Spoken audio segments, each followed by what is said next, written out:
viene. Viene, se viene. Uy, se viene. Se viene. No sé qué pasa, pero se viene.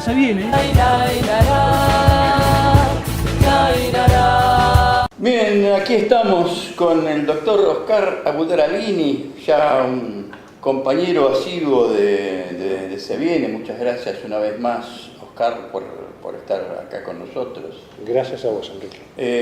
Yo sé que tenés una pauta ahí para el día de hoy, pero voy a arrancar con una preguntita. Ok. Así, a quemarropa, sí, sin preparar. ¿Sabés que se van a empezar a vender dólares en cualquier kiosco, en cualquier almacén, en cualquier supermercado, ¿no es cierto? ¿Eso no es el paso previo para dejarnos sin moneda? Mira, yo no tengo un conocimiento objetivo sobre la cuestión específica. Lo que estamos viendo día a día es un gobierno que juega muy fuerte en todos los planos de la política, incluyendo el financiero. Y la mayoría de sus jugadas... No a favor nuestro. No. Y la mayoría de sus jugadas, nosotros, hasta que no las veamos con claridad, no podemos prever, nosotros podemos imaginar, suponer. Yo no lo sé. Pero parece, ¿no? Bueno, esa era mi pregunta. Está bien. Hubo ahora, hoy mismo, sí, se conoció que además de la última llamada del submarino, sí, a las 7 de la mañana, hubo otra a las 2 de la tarde, sí, y otra a las 5 de la tarde, sí, que no fueron registradas como recibidas. Así es. Yo creo que tenemos que ser extremadamente cautelosos, y vos y yo tenemos una responsabilidad especial. Después de escuchar la mesura, el tacto y el rigor con los cuales se manejan los rusos. Sí, por supuesto, claro. Entonces, hace poco un teniente coronel, Roque Alonso, hizo un estudio de todas las operaciones que estamos viviendo y sufriendo. Todo el tiempo se cambian las hipótesis. Pero cada una de las hipótesis genera una campaña que tiene la forma de campaña de información y uno empieza a temer que sean campañas de desinformación. Claro.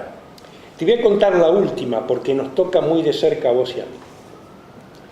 Nosotros recibimos un informe de los rusos de que el submarino, estando en Ushuaia, invitó a hacer un bautismo con una inmersión de 80 metros, donde fue el señor Yuri y otras personalidades. Es decir, son los rusos los que dicen que además lo filmaron, y dicen, el submarino se sumergió hasta 80 metros, y cuando te llevan a hacer un viaje de bautismo, seguramente te llevan con niveles muy altos de seguridad. Claro. Entonces luego, pocos días después, aparece una hipótesis sin ningún asidero. Todas las hipótesis parten de algún indicio. En algún momento, hace mucho tiempo, el submarino informó que había estado cerca de un submarino británico nuclear. Ese puede ser un hecho. Claro. ¿No será que entonces otra vez se acercó un submarino británico y entonces empezaron a jugar a los cowboys y entonces resulta que el submarino argentino se sumergió a una profundidad más allá de los 100 metros para los cuales no estaba en condiciones y entonces voló por los aires? O sea, vos partís de un indicio, allá lejos y hace tiempo, y metés el indicio y haces una enorme conjetura fantástica, que eso fue hace pocos días. Ahora ya tenemos otra, que es una evidencia seria. Hay informes de la propia Marina que hablan de problemas en el submarino. Entonces vos decís, el submarino tiene problemas de navegabilidad. Y rápidamente la jueza, con muy buen tino, dice, muy bien, tenía problemas. Sí, ¿se hicieron informes? Sí, los informes se hicieron. Sí, pero ¿de qué magnitud es la gravedad de la no navegabilidad? Yo te puedo decir, el submarino tiene problemas, macanudo. ¿De qué magnitud? ¿De qué índole? A ver, para llegar a una tesis, partís de una hipótesis. Sí. O de varias. De varias. ¿No? Esto lo digo para los que dicen, ay, ¿para qué andan diciendo que sospechan de esto, que sospechan? Y porque para llegar a una hipótesis tenemos que partir de... Para llegar a una tesis tenemos que partir de hipótesis. Si mi hipótesis es que si este hecho del submarino no implicara y no comprometiera cuestiones geopolíticas externas de Argentina, no habría ningún inconveniente. O sea, sí, hubo un problema con las pilas, no, hubo un problema, la manija de arranque del motor no funcionó, hizo una explosión en contra y explotó y la culpa la tiene fulano y mengano, chao, listo, ya está. Pero no se puede resolver el tema, según mi apreciación, porque acá esto involucra a otros países y a una compulsa hasta bélica bastante jorobada, bastante embromada. Entonces me hace dudar mucho de las baterías. Digo, cuando las baterías explotan con un tenor de 5 kilotones, bueno, tenemos que replantearnos las bombas, ¿no? Mira, en toda escena de investigación criminalística o terrorista, vos tenés una hipótesis generadora de hipótesis, que es importantísima, que se llama el contexto, o la escena. O la escena. Vos sabés que yo vengo insistiendo con la escena en la cual, a poco de asumir este gobierno, murieron 43 gendarmes. Sí. Entonces yo te puedo limpiar la escena y decir, el ómnibus salió, estaba en mal estado, se pinchó una goma, ¡pum!, se cayó y murieron. Pero esa no es la escena, es una escena lavada, o sea, falsificada. La escena correcta es: se le dice a la gendarmería que hay un informe de inteligencia por el cual tropas armadas de Milagrosala iban a ocupar la casa del gobernador. Claro. Se le dice a la gendarmería... Falso de toda falsedad. Falso, pero se enloquece a la gendarmería, claro. Se enloquece a los gendarmes. Entonces los gendarmes salen a lo loco, en un ómnibus que estaba en mal estado. Entonces ahí tenés como la escena es importantísima. Vuelvo a lo que vos decís.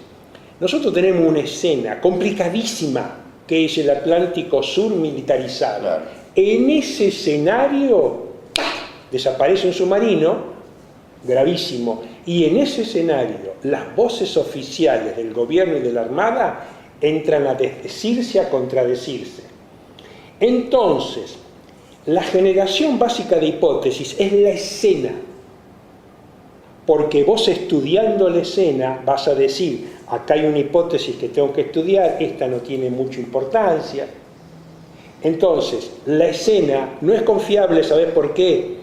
Porque para conocer la escena vos dependés de un informador que es tu gobierno. Claro, y tu gobierno te miente. Y tu gobierno te miente. Entonces, una cuestión elemental de la escena. Los submarinos, como los barcos, como los aviones, tienen un derrotero, una trayectoria prefijada, pactada de antemano. No tenemos claridad sobre eso, que es el ABC de la escena. Claro. El ABC. Entonces tenemos una serie de idas y vueltas sobre indicios y contraindicios, suposiciones y contrasuposiciones.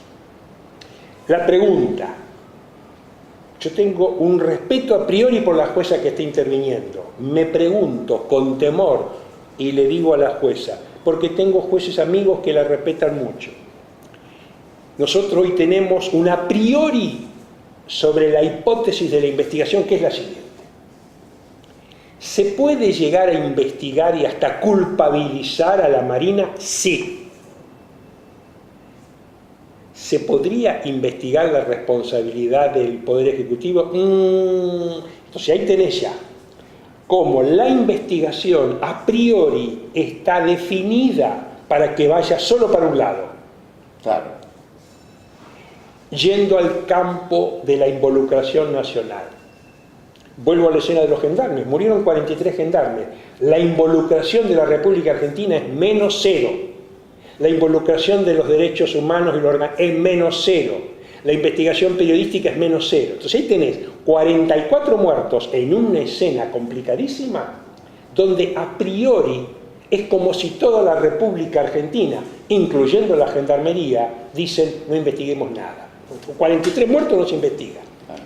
Entonces, luego tengo otra escena, la desaparición de Maldonado, donde tengo a la República Argentina investigando. Tengo organismos de derechos humanos en París investigando. Voy a una tercera escena, desaparecen 44 submarinistas y la escena está contaminada por todas partes. Claro. Entonces, nuestra responsabilidad es tratar de, en todo este escenario, plantear nuestras preocupaciones, la que vos planteás, la que yo planteo, la que están planteando los familiares de los submarinistas. Entonces tenemos una inquietud seria.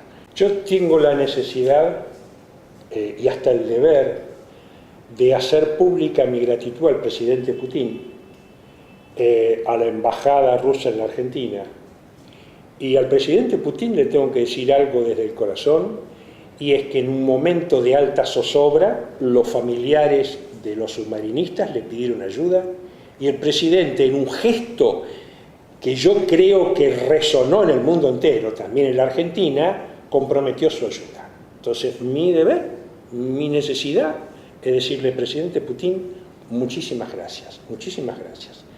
Y yendo a la complejidad de esta ayuda, porque lo que nos permitieron entender también los rusos, especialmente Yuri, cuyo apellido me olvidé y me cuesta pronunciar, es complicado, sí, es que en el barco Islas Malvinas, que es un barco argentino, viaja el mini submarino Pantera ruso con una dotación de la Marina rusa que interactúa con la Marina argentina. Entonces, si nosotros rastreamos nuestra historia, una relación de cooperación militar entre uno de nuestros sectores más conservadores, como es la Marina, y la Marina rusa, en una cuestión de mucho voltaje, yo creo que para la capacitación de nuestras Fuerzas Armadas es inmejorable, porque estamos hablando de Fuerzas Armadas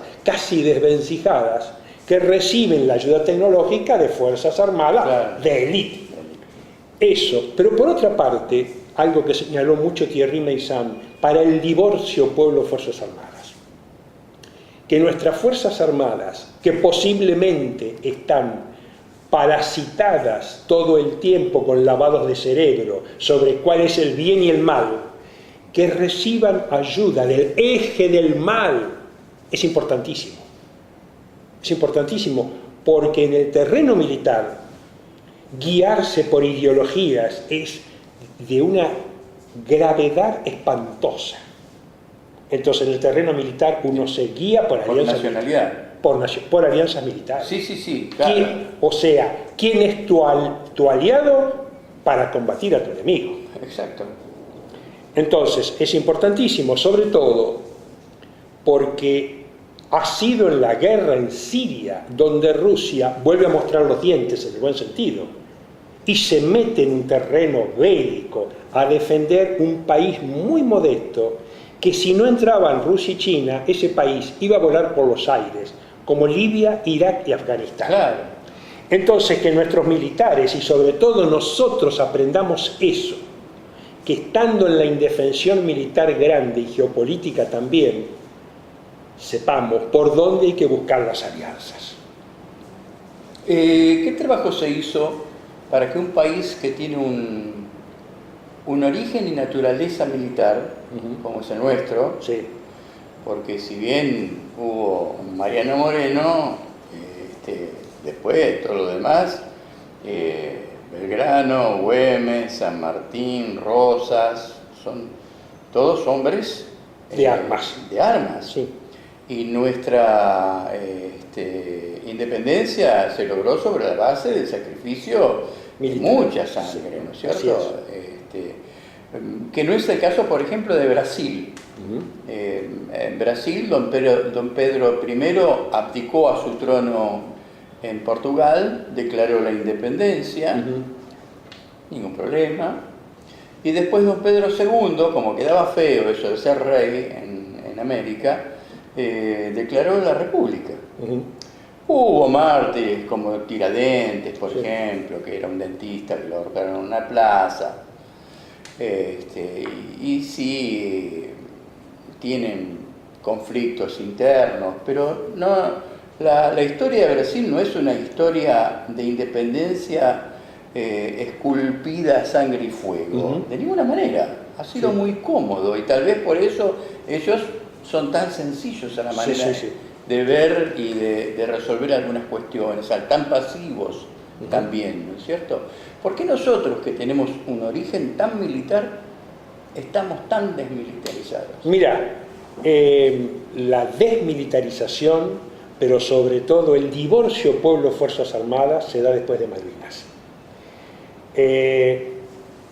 Vos pensás que el nivel de divorcio enorme entre pueblo y fuerzas armadas se da en el 76. Entonces, una guerra contra un enemigo externo en 1982 vuelve a reunir al pueblo con sus fuerzas armadas. Inmediatamente termina la guerra y empieza un nivel de divorcio atroz, al punto tal que hoy la enorme mayoría de nuestra gente tiene demonizado de manera absoluta a las Fuerzas Armadas, sin pensar que los oficiales que hoy conducen nuestras Fuerzas Armadas, que son tipos entre 30 y 40, no habían nacido en el 76. No, claro. Entonces, se ha usado el pretexto de un hecho real, la devastación de 1976, para justificar lo otro. Y si vos estudiás la historia argentina, la geopolítica de la historia argentina, vas a ver que se usa siempre la misma receta. Perón era malísimo, destruyamos todo.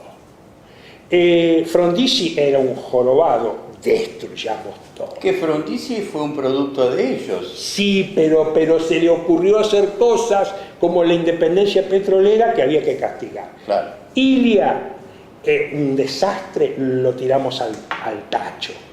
Luego que también era otro producto de ellos. Otro producto de ellos, pero como no se ajustaba a la plantilla que le daban, lo echan. Entonces eso te da la pauta, y es importantísimo que cada argentino lo aprenda, que el presidente acá no gobierna, administra un plan que sus patrones le ordenan, y en donde se aparta del guión, lo cuentan.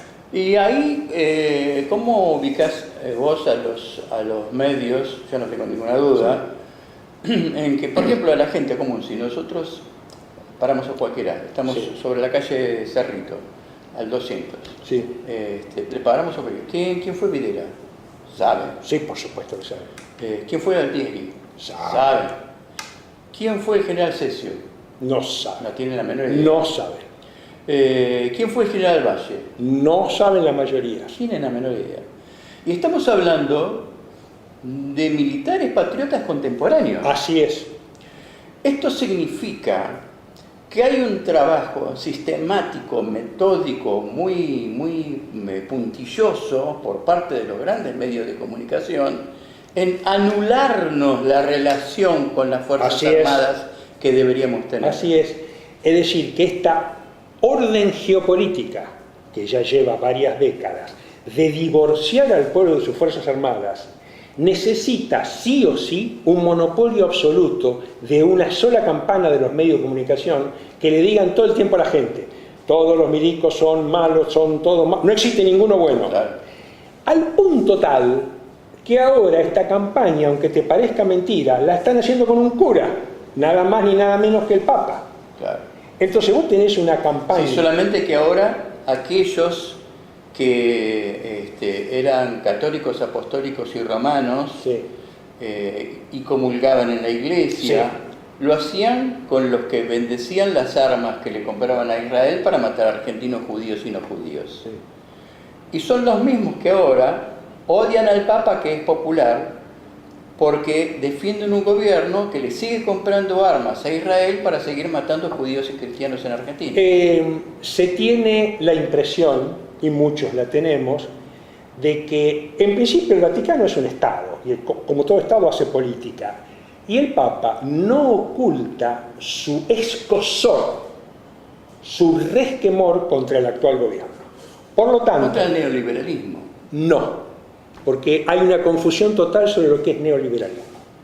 Otro día vamos a discutir solamente qué es neoliberalismo. Sí. Pero parece bien. En este momento el escozor es contra un Papa que tiene resquemores contra este gobierno. Entonces, la mayoría de los medios de comunicación toman al alma de un católico y le dicen: este no es el Papa bueno, la iglesia buena es la otra a la cual vos adorás, esta iglesia es mala, el Papa es malo, y te dan los fundamentos. Es malo porque recibió a estas personas y no a otra, es malo porque no es simpático, o sea, te dan los fundamentos y la gente compra. Tenemos que ser estrictos con estos y decir que los medios de comunicación progresistas, y estoy hablando claramente de página 12, están en la misma campaña de demonización del Papa. Entonces, los medios más pegados al gobierno dicen: el Papa es malo. A veces progroide, ¿no? Sí, el Papa es malo porque es peroncho. Y los medios progresistas: el Papa es malo porque es cómplice de los genocidas militares.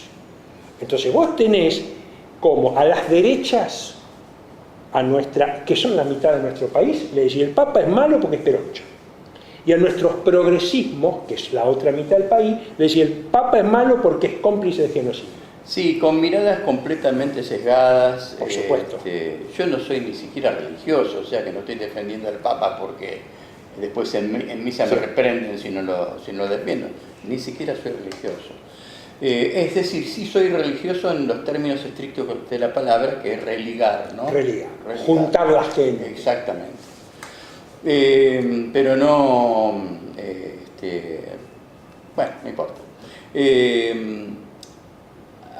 Acá yo veo un conflicto porque mucha gente que va a misa, comulga el cuerpo de Dios, la sangre de Dios, etcétera, etcétera, cuando sale se alía con los mercaderes del templo. Porque hay una diferencia entre la religión como ritual, que es lo que vos decís, y la religión como religare, claro, como relación entre las personas. Yo te voy a decir algo para darle el mayor fundamento científico a tu posición. Lacan, un psicoanalista francés muy prestigioso, lanzó un axioma que dijo: los únicos auténticamente ateos son los curas. ¿Por qué? Porque hablan tan en serio, estudian tan en serio los fundamentos de la religión, que se acercan al mayor cuestionamiento de la misma. Porque los demás somos medios creyentes o no creyentes. Claro. Entonces, de oído. Claro, y es importantísimo lo que vos planteás, porque ¿dónde ponemos el acento? Supongamos que yo tenga un amigo o un pariente católico. Entonces, si él tiene cierta concepción de lo religare, de la relación, va a decir: el Papa es un carancho terrible, cómplice de genocida, peroncho. Con lo cual, él no va a poder hacer nada conmigo por la religión católica. Nos vamos a poner en muy mal estado. Entonces, yo tengo un concepto diferente de lo religare y te voy a decir: mirá, yo no conozco la esencia última de la Santísima Trinidad, no la conozco. Pero, ¿qué te parece si estudiamos juntos las doctrinas sociales de la Iglesia y las encíclicas? Claro. Porque independientemente de que vos seas católico, vamos a suponer que vos sos musulmán o judío, las encíclicas papales con la doctrina social de la Iglesia, si bien parten de los fundamentos sociales de la Iglesia, van mucho más allá. Yo diría que ahí entramos en un terreno que amerita otro programa. Okay. Con algún cura amigo. Por supuesto.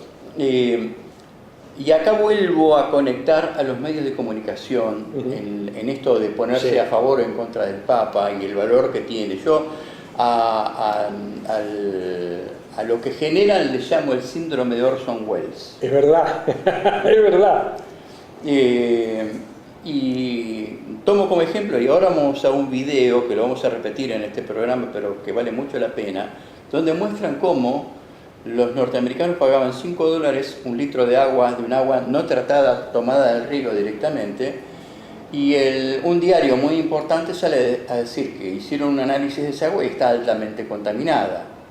Y la gente disparó con ese anuncio, creo que es el New York Times, el video lo va a confirmar, disparó las ventas del agua y ahora el agua vale $15 el litro. Claro.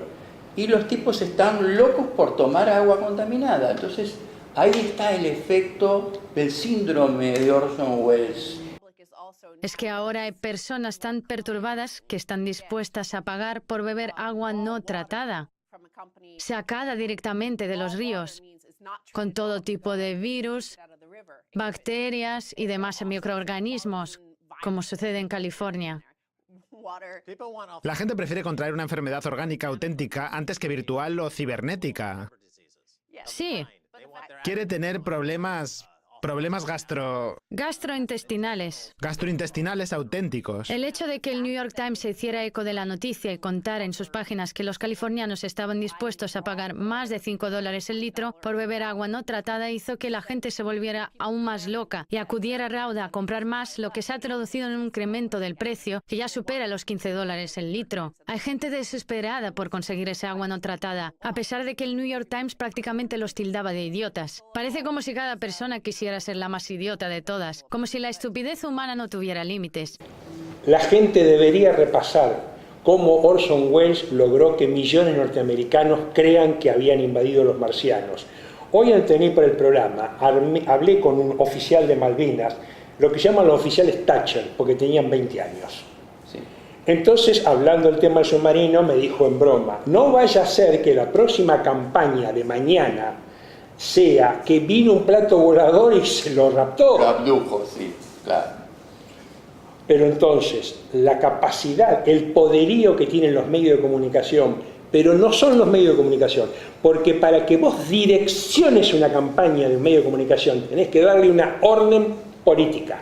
Los medios no direccionan cualquier cosa. Ah, sin duda. Entonces, hay una orden política que no sabemos a Orson Welles si se la dio a alguien o no, porque algunos dicen, Orson Welles se cortó solo. Sí, Orson Welles pudo haberse cortado solo. O no. Sí, lo podemos estudiar y eso sería muy bueno que lo analizáramos en algún otro programa, porque no todo el mundo sabe lo de Orson Welles, que la experiencia de Orson Welles se repitió en Perú con otro desastre también, quemaron un edificio con toda la gente adentro, etcétera, etcétera. Pero lo dejamos para otro programa. Por supuesto. Yo desde ya te agradezco como siempre. Yo a vos. La deferencia de que te acerques a darnos estas entrevistas y en un próximo Se Viene. Es pasiva. Es pasiva. Es pasiva. Seguimos en Se Viene para ver qué carajo se viene ahora, ¿eh? Se viene. Se viene. Uy, se viene, se viene, se viene.